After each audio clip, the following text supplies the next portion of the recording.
mountains stretch behind a suburban Colorado landscape still wrapped in morning stillness. The school sits quietly at the center of a neighborhood like any other in America. Sprinklers run on front lawns.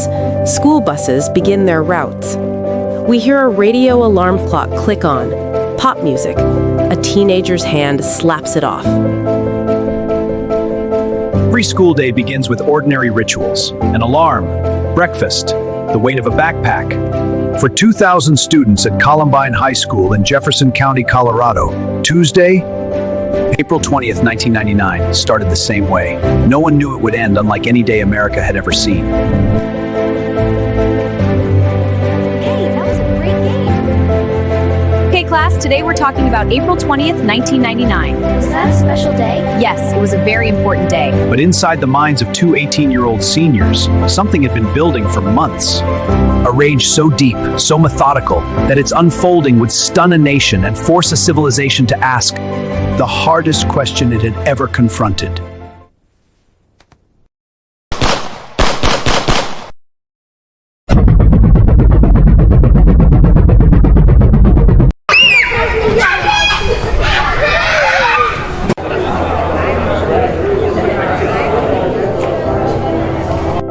What's the emergency?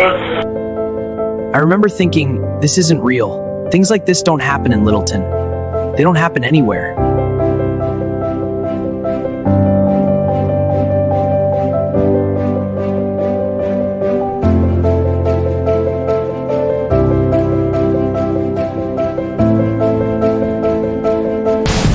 One, two, three, four. Let's go, team. We want more.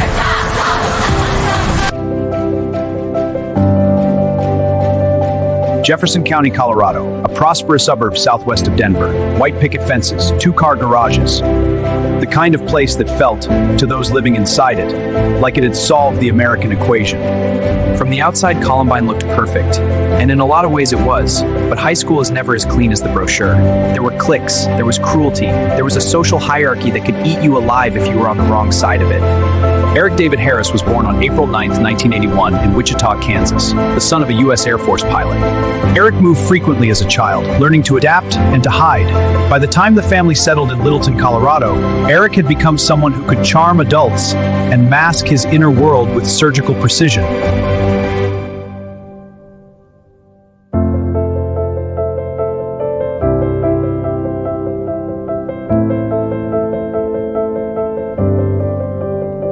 Dylan Bennett Klebold was born September 11, 1981, in Lakewood, Colorado. The younger of two sons in an affluent, loving family, Dylan was described by teachers as brilliant, sensitive, deeply emotional. He was also, by every account, profoundly lost. Dylan was my son. He was funny and he loved us and we loved him. And I have spent every day since April 20th trying to understand how I didn't see what was happening inside him. That question doesn't leave you. It never leaves you. The two met in middle school and formed what appeared to be an unlikely but deep friendship. Eric, the charmer, the planner, the one who always seemed in control. Dylan, the dreamer, the depressive, the one searching for someone to follow. Together they formed a bond that would, over 4 years, calcify into something neither their parents, teachers, nor schoolmates recognized in time.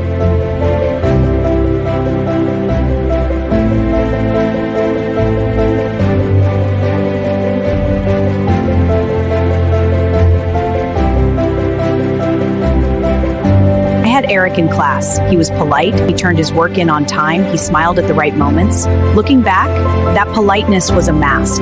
But at the time, you don't see the mask, you see the student in front of you. But investigators would later find that beneath that mask, Eric Harris was maintaining a detailed website filled with violent fantasies, weapons instructions, and threats against classmates. A neighbor had even reported it to the Jefferson County Sheriff's Office in 1998. The report was filed.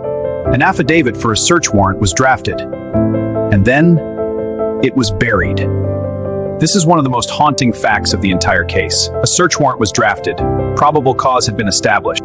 If that warrant had been executed, investigators would have found those pipe bombs in Eric Harris's garage. This could have been stopped, and it wasn't. The reasons for that failure: bureaucratic, institutional, and deeply human, become one of the most painful questions the investigation would eventually try to answer. What investigators would eventually piece together from journals, videos, and computer files was chilling in its scope. Eric and Dylan had not snapped. They had planned, methodically, over more than a year. When we looked at the evidence, it became clear very quickly that this was not an impulsive act. This was a military-style operation that had been conceived, developed, and rehearsed. Eric Harris was in complete control of himself. That made it more frightening, not less. The plan, as reconstructed, was far more catastrophic than what ultimately occurred. 2 large propane bombs had been placed inside the school cafeteria, set to detonate at 11:17 a.m., when it would be at full capacity. Had they worked, investigators estimated the death toll could have exceeded 600. When the bombs did not go off, Eric and Dylan moved to their contingency. They would enter the school themselves.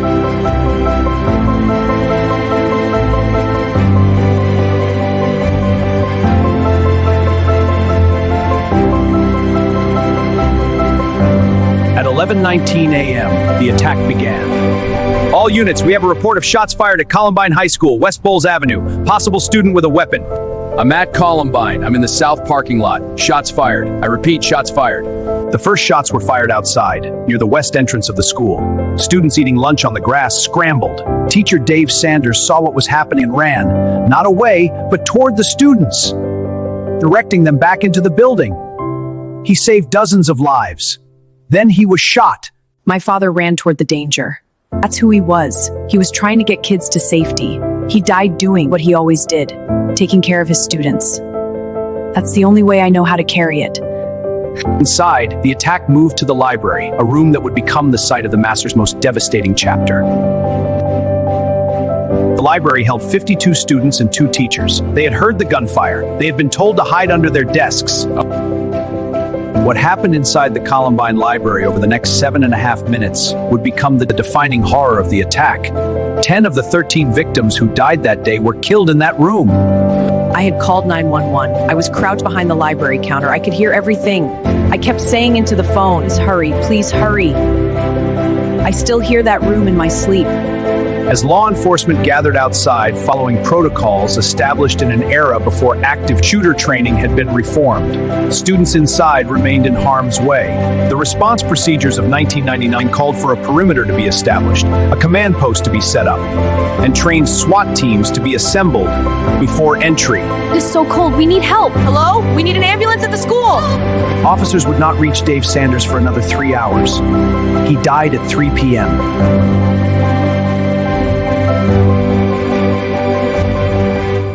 While the attack was still unfolding inside, a different kind of chaos gripped the world outside.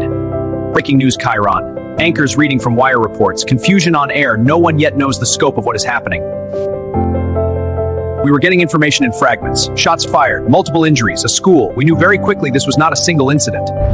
And then the numbers started coming in, and the gravity of it it kept getting worse. Parents descended on Leawood Elementary School, a staging area near Columbine. They held signs with their children's photos. They called out names. They waited in the kind of silence that has no bottom. I got the call that he'd been shot. And then I waited. We all waited, and then they told me he didn't make it. I still don't have words for that day.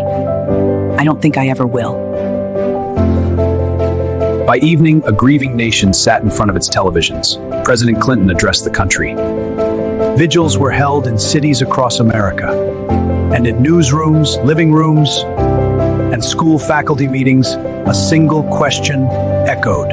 In the days, weeks, and months that followed, investigators, journalists, psychologists, and parents worked to construct an understanding of what had happened and why the system had failed to prevent it.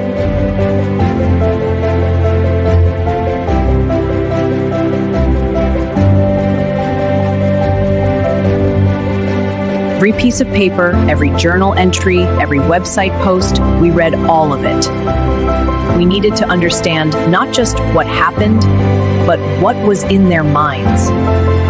Eric Harris was a psychopath. Dylan Klebold was a suicidal depressive. Those are 2 very different psychological profiles. Understanding the difference matters enormously. The investigations revealed a failure at multiple levels. Warning signs had been dismissed, minimized, or never reported. Eric's website had been flagged. Threats had been made in writing against classmates. A year before the attack, both boys had been arrested for breaking into a van. They attended a diversion program, completed it successfully, and their records were wiped clean. The myth of Columbine, the trenchcoat mafia, the revenge of the bullied outcasts, that story is largely false. Eric Harris was not bullied into this. He was a predator who had decided, long before April 20th, that the world deserved to be destroyed. The myths we created made us feel better. But the reality was far harder to face. The investigation also turned a spotlight on law enforcement procedure. Active shooter protocols nationwide were overhauled. The prevailing philosophy shifted. Containment gave way to immediate entry. Schools were required to develop emergency response plans. The ripple effects would be felt in police departments and school districts across the country for decades. Congressional hearings, rows of legislators, parents in the gallery, some holding photographs of their children. My son Daniel was 15 years old. He was shot in the library. After he died, I made the decision to become an activist. I walked in his shoes. I wore his shoes to Washington because he deserved more than grief. He deserved action. And this country needed to change. 25 years after Columbine, the legacy of that April morning is written into the fabric of American life in ways both visible and invisible. More than 360 school shootings have occurred in the United States since Columbine. Name alone has become a cultural reference point, a before and after. It has been studied, mythologized, exploited, mourned, and misunderstood. But for those who survived it, it has never been a symbol. It has only ever been their life. People always want to talk about what it meant, what it changed, and I understand that. But for us, it's not a national conversation. It's just what happened to us. I carry it every day, not as a symbol, as a Tuesday. The library was demolished in 2000 and replaced with an atrium, the Columbine Memorial.